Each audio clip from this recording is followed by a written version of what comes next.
Stop waiting to feel motivated, because that feeling you're waiting for, it's never coming.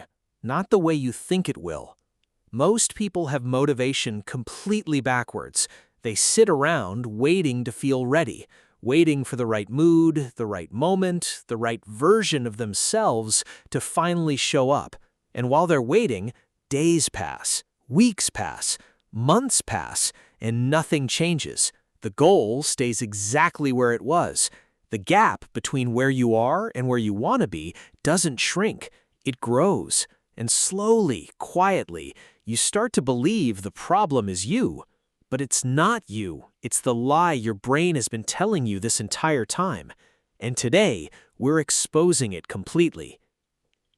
Let me show you exactly how. There's a part of your brain called the limbic system. It's ancient, emotional, and wired for one thing: survival. And to your limbic system, anything unfamiliar, uncomfortable, or uncertain registers as a threat. Starting that project, making that call, opening that book, going to the gym for the first time in 3 weeks, all of it triggers a low-level alarm. Not danger exactly, but resistance. That heavy, foggy, I'll do it later feeling. That's not laziness. That's not a character flaw. That's your brain running threat detection on your own goals. And here's what gets wild. The more you wait for motivation to arrive before you act, the more your brain learns that waiting is the correct response. You are literally training yourself to stay stuck. Every time you sit down, feel the resistance, and decide to wait until you're in the right headspace, you're reinforcing a neural pathway that says resistance means stop. You're not resting, you're rehearsing inaction. Psychologists call this the action-motivation loop, and most people have it completely backwards. They think it works like this: feel motivated, then act. But the real loop works like this: act, then feel motivated. Tiny action creates momentum. Momentum creates feeling. Feeling creates more action. But you have to start the engine first. You don't wait for the car to drive itself out of the garage. You turn the key, even when you don't feel like driving. So why does the myth feel so real? Because motivation does show up sometimes. You watch an inspiring video, you have a powerful conversation, you read something that cuts deep, and you feel a surge of energy and think, yes, this is it, today's the day. And for a few hours, maybe even a few days, you're on fire. You're planning, executing, feeling unstoppable. But then it fades, and you wait for it to come back. What you're actually experiencing in those moments isn't sustainable motivation. It's dopamine, a spike triggered by novelty, inspiration, or social energy. It feels like fuel, but it burns fast. And building your entire productivity system on dopamine spikes is like trying to drive across the country on a single tank that refills randomly and without warning. You'll always end up stranded. Here's what nobody tells you. The people you look at and think, wow, they're so disciplined, they're so motivated. They're not feeling something different from you before they start.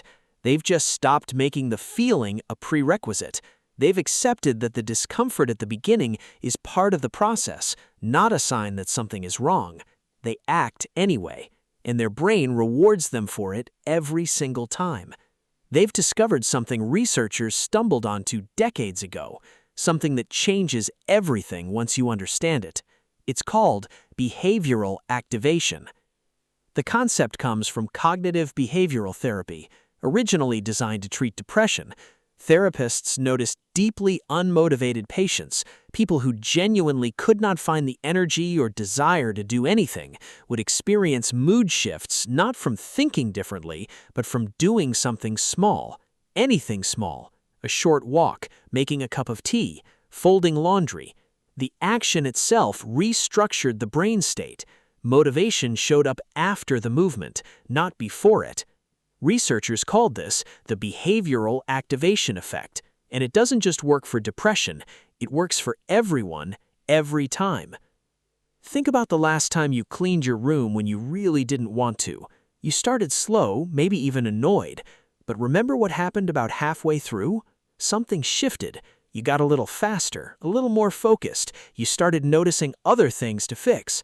That wasn't willpower arriving late to the party. That was your brain catching up to what your body was already doing. Motion creates emotion.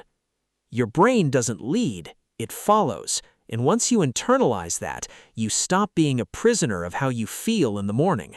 So here's how to use this. 3 steps that actually work. Step 1. Shrink the start. Your only job is to begin so small that your brain's resistance mechanism can't argue with it. Not, I'll study for 2 hours, just I'll open the book. Not, I'll work out, just I'll put on my shoes. Not, I'll write the whole report, just I'll write 1 sentence. The goal isn't the full task, the goal is crossing the threshold. Because the moment you cross it, your brain recalibrates, the threat response softens, and suddenly the next step doesn't feel so heavy. Step 2. Protect the first 2 minutes. This is where most people sabotage themselves without realizing it. They start, feel a tiny flicker of momentum, and immediately check their phone. 1 notification, 1 scroll, and just like that, the fragile momentum is gone, and the resistance rebuilds from scratch. The first 2 minutes are the most critical window. Guard them like they matter, because they do. No interruptions, no multitasking, just the thing you said you'd do. Step 3. Let the feeling follow. About 3 to 5 minutes in, you'll notice the resistance soften. Not completely, not always dramatically, but enough. That shift you feel isn't magic, it's your brain releasing dopamine in response to actual progress. This is real motivation, not the kind you wait for while doing nothing, the kind you generate by moving. Now here's the part most people miss entirely, the identity piece. Every single time you wait for motivation, you're not just losing time, you're reinforcing a story about who you are, that you're someone who needs to feel ready before you can act, that you need the perfect conditions, the right mood, the ideal circumstances. And the more you repeat that story, the more your brain accepts it as truth. But here's the other side of that. Every time you act without feeling ready, you write a completely different story. You become someone who starts anyway, someone who doesn't negotiate with resistance like it has authority over your life, someone who knows from experience that the feeling always comes after.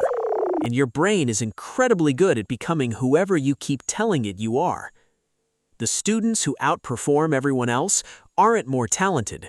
The creators who actually finish things aren't more inspired. The people who build the lives they want aren't waiting for some magical version of themselves to arrive. They just stopped letting their brain's threat response make decisions for them. You can do the same thing right now. Not when you feel ready, now. Stop waiting for motivation like it's a bus that's running late. It was never coming to pick you up. You have to walk toward it. In the moment you take the first step, even a tiny uncomfortable one, you'll understand everything this video just told you in a way that no amount of watching or reading ever could, because you'll feel it after you start. If this changed something for you, subscribe. Every week I break down the psychology most people spend their whole lives never understanding about themselves.